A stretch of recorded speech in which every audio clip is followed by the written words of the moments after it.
This is ABC-7 at 5. I feel like all students should have the right to self-defense. I'm very firmly against campus carry. I would feel very unsafe. Students sounding off on a proposal to allow Texans to openly carry a handgun, including on college campuses. Despite its Wild West roots, Texas is one of only 6 states in the country that prohibits owners from holstering handguns in full view. Good afternoon and thank you for joining us. I'm Rick Cabrera. We'll get to the debate over open carry in Texas in just a bit. But first, breaking news out of Las Cruces. An armed robbery leads to the evacuation of the Mesilla Valley Mall. We were told by our New Mexico Mobile Newsroom that Las Cruces police are looking for the suspect in an armed robbery that was reported Friday afternoon at the Courthouse Boutique store inside the Mesilla Valley Mall. The mall is being evacuated at this time as police search for the suspect. Patrons are asked to avoid the area until the mall has been cleared. A store employee told police the suspect showed them a handgun and demanded cash from the register. The suspect then took off after allegedly getting that money. Our New Mexico Mobile Newsroom is on the scene. Look for updates later in this newscast and online as well. And then in our later and also on ABC-7 at 6 after this newscast. Now, a Texas Senate committee voted 7-2 along party lines to approve both open carry and campus carry bills.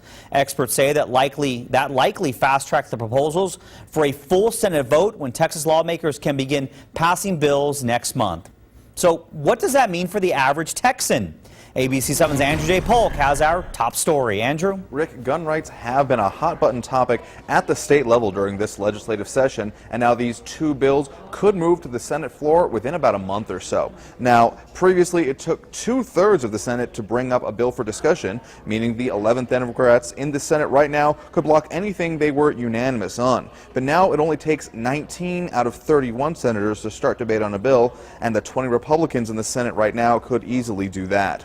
Senate Bills 11 and 17 have both passed a committee vote. SB 11 would allow licensed concealed carry of handguns on college campuses, and SB 17 would allow concealed handgun license holders to openly carry handguns anywhere they are not prohibited to currently. They have the votes, and so we're going to have to probably expect that it'll be legislation that'll pass through the Senate, and then we'll have to see and wait for the House of Representatives. So with all the changes possible, what does that mean for you? Coming up at 6, we'll show you what the law looks like now and what you could see if these laws are passed into effect. Reporting on the West Side, Andrew J. Polk, ABC-7. Andrew, thank you very much. We did post this on KVIA.com's Facebook page, and many of you are letting us know how you feel. Guillermo doesn't like the proposals, saying sarcastically, "Great. It's not like we've ever seen a campus mass shooting before." Aldo disagrees. He states, "We support education, so educational institutions should support our rights. I'm glad Texas is making the right moves." Michael says, "I am a licensed gun holder. With that being said, I think this is a bad idea." He goes on to say, "Carrying a weapon is a huge responsibility. The last thing we need are students using this show of power around a campus to feel safe." Keep sharing your comments with us on KVIA.com's Facebook page. We'll share more of them in our later newscasts. The gun rights debate will be the topic of Sunday night's ABC-7 Extra. Should Texas legalize concealed handguns, I should say, on college campuses? You'll hear different sides of the debate. Joining ABC-7 anchor Maria Garcia will be James Peñado with Open Carry Texas and Sam Morgan with the El Paso Democratic Party. The gun rights debate Sunday night on ABC-7 Extra immediately following our 10 o'clock newscast. 3 years probation and 200 hours of community service.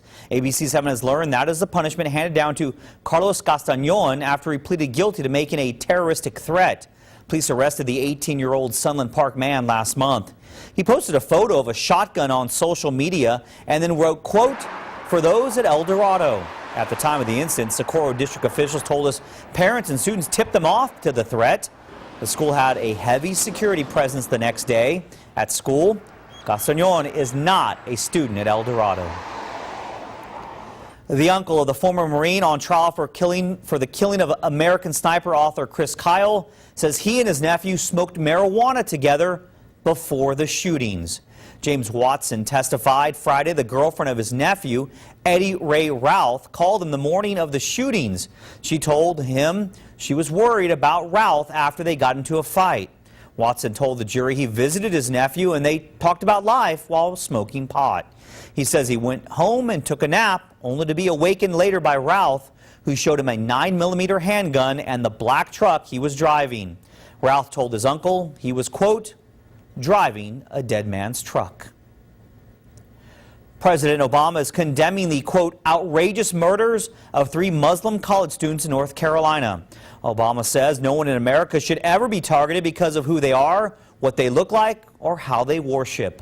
Police say the 3 students were killed Tuesday, allegedly by their neighbor, Craig Stephen Hicks. Investigators say Hicks had a long-running dispute with the students over parking spaces.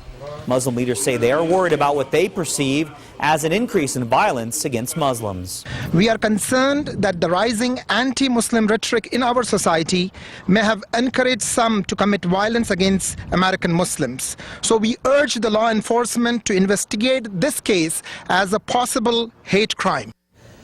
Police say Hicks is an outspoken atheist. The victims' families say they were each shot in the head, execution style. Let's turn to storm track weather now. We're in store for another beautiful weekend here in the borderland. Chief Meteorologist Doppler Dave Spillman has your first forecast. Doppler, all those fans of romance and all that Valentine's Day stuff are going to love that forecast. Yeah, you know, the guys won't have an excuse tomorrow. They can't say, well, you know, we had some snow, we had rain, you know, we had weather issues. It's going to be a great day. I mean, really tonight's going to look very nice, too, and then tomorrow.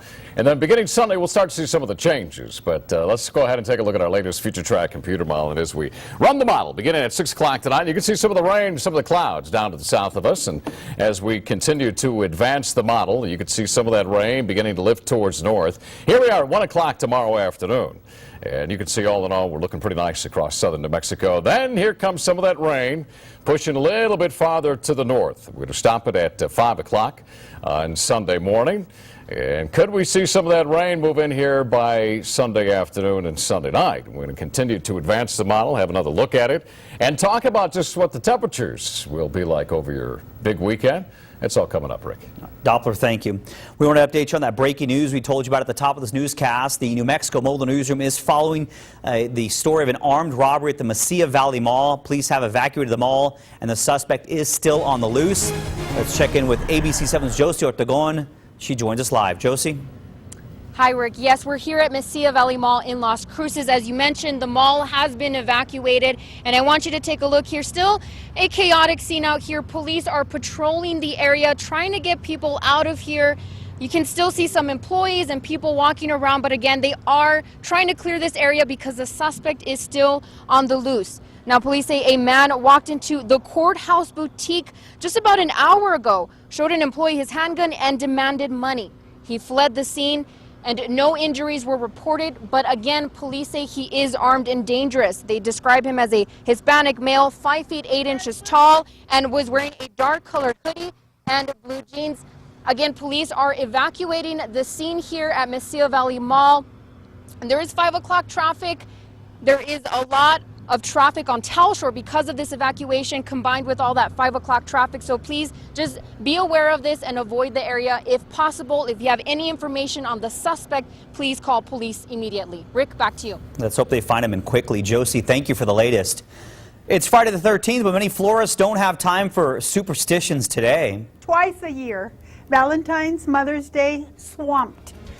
Today is the busiest day of the year for florists. It's the day before Valentine's Day, and we're also asking why some school districts did not allow parents to send their children flowers at school. Plus, preparing for a baby here at the orangutan exhibit. I'm Stephanie Valle at the El Paso Zoo, where zookeepers are getting ready, preparing for the worst, hoping for the best as Ibu readies to be a new mom. This is ABC 7 at 5, where news comes first.